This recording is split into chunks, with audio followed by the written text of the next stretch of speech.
Today we're making two kinds of layered popsicles, starting with these 3-layer rocket pops. We're going to start by opening a can of full-fat coconut milk.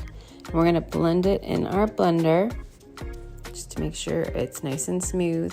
We're going to add a little bit of maple syrup here just to get a little bit of sweetness.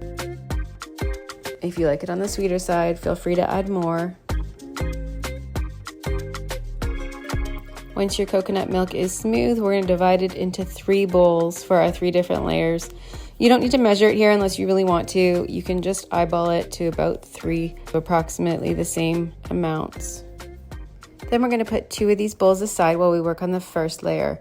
Our first layer is going to be the pink layer, so we're going to use some strawberries and some raspberries to make it pink.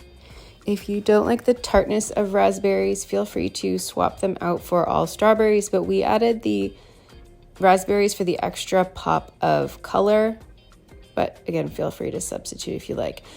You can totally use fresh or frozen fruit for this, whatever you have on hand. If you're going to use the frozen fruit like we did, I recommend letting it sit out for a little to defrost. It just makes the blending process that much easier. Otherwise, you're going to end up with a thick smoothie that's hard to pour into your popsicle molds. To make layered popsicles, you need a standing upright popsicle mold like this one here. We can link it below for you. We grabbed it off Amazon because the only popsicle molds we had were the ones that lay flat, which doesn't work for layered popsicles.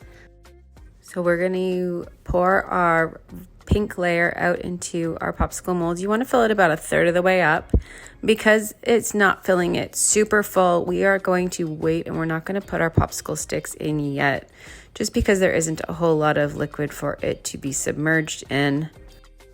So we're going to pop this in the freezer.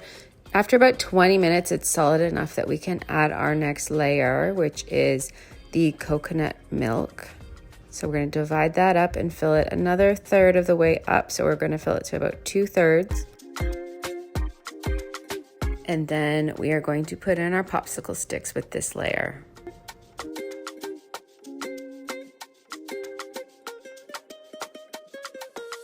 Then we're going to pop these back in the freezer for another 20 minutes for it to solidify, and we can work on our blue layer, which is going to be using wild blueberries. We find wild blueberries, if you have the option, do have a deeper color than regular blueberries, so if you can, grab those. If you can't, just go with regular blueberries.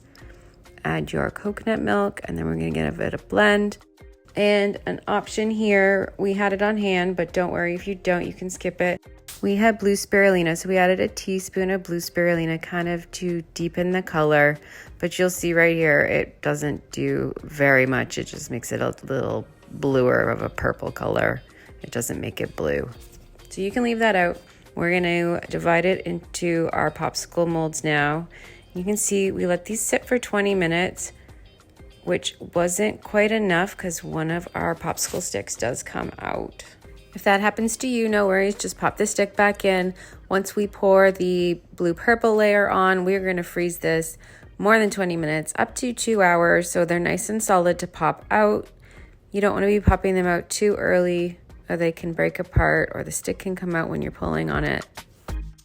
Once you've divided up that last layer, we're going to pop that back in the freezer for at least 2 hours so they're nice and frozen solid. What I find works really well for this mold in particular is to push it from the bottom instead of pulling on the stick. And you see me pulling on the sides before we try that. Pulling on the sides loosens the sides from the walls of the silicone mold, making it easier to push it out from the bottom. And there you have it, a dairy-free, healthy version of a rocket pop. You can enjoy them right away if you like, or store them in your freezer in an airtight container. These ones were my kids' favorite, but my favorite was the one we're going to do now, and that's the 3-layered watermelon popsicle. I think these are so super cute, and they're so easy to make. They're 3 ingredients, 4 if you want to add some sweetener, depending on how sweet or sour your kiwis are. We're going to start by blending up some watermelon.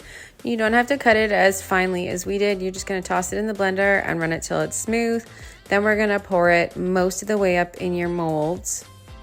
Think of what a watermelon looks like. This is going to be our pink part of the watermelon. Then we're going to add some coconut milk as our white layer of the rind, and then some blended kiwi for our rind. So you want to probably go more than 3/4 of the way up. And we're using the same popsicle mold that we did in the Rocket Pops. So you can make all kinds of fun layered popsicles with these molds. Now, because we filled these molds most of the way up, this is where we're going to add our popsicle sticks. And because watermelon has a very high sugar content to begin with, it's going to take a while for these popsicles to freeze enough for us to add the next layer. I believe we checked at about 2 hours and it still wasn't quite frozen enough. So we ended up giving it a little more time so that our colors would stay nice and separate. But once you've noticed yours are frozen enough, we're going to add our white layer here, and you're just going to take some coconut milk and just cover your pink layer so you can't see the pink anymore. It's maybe a teaspoon of coconut milk, and then we're going to pop that back in the freezer. Coconut milk is going to set up faster than the watermelon did, so you could check that at about 20 minutes. So our final layer is going to be kiwis. You just want to peel those kiwis and then toss them in your blender. I tried to do a top view, but it was splattering everywhere and actually covered my camera, so I had to keep the lid on. Depending on how ripe your kiwis are, you may want to taste test this mixture and see if you want to add some sweetener, whether it's some sugar or some honey or some maple syrup, just to make it a little more kid-friendly. Depends on what you're used to, how sweet you like things. I left it straight up just for simplicity's sake, and I kind of like that combo of the sweet and the sour. Our kiwi mixture was a little on the chunky side, so it was hard to divide up, so we ended up using a spoon, and we did make a little bit of a mess, but just fill up your molds to the top. If you have any extra of any of your layers, you can make your own popsicle with the leftovers. We ended up making an extra popsicle that ended up just kiwi. Then we're going to pop these guys back in the freezer one last time. Give it at least an hour because there's a higher sugar content in these popsicles as opposed to the Rocket Pops. And I found even once they were frozen, they weren't frozen quite as hard. So they do melt quickly if you leave them out. And they're also, positive side, it's a lot easier to pop them out of the molds too. How cute are these popsicles, guys? And they're super refreshing and they're way healthier than store-bought popsicles. I'm sure they cost a fraction as well, and you can use up any fruit that you have kicking around your house. Once you have these popsicle molds, your possibilities are endless. I'm thinking rainbow popsicles or 2-layer pina colada popsicles. We'll see what we come up with next.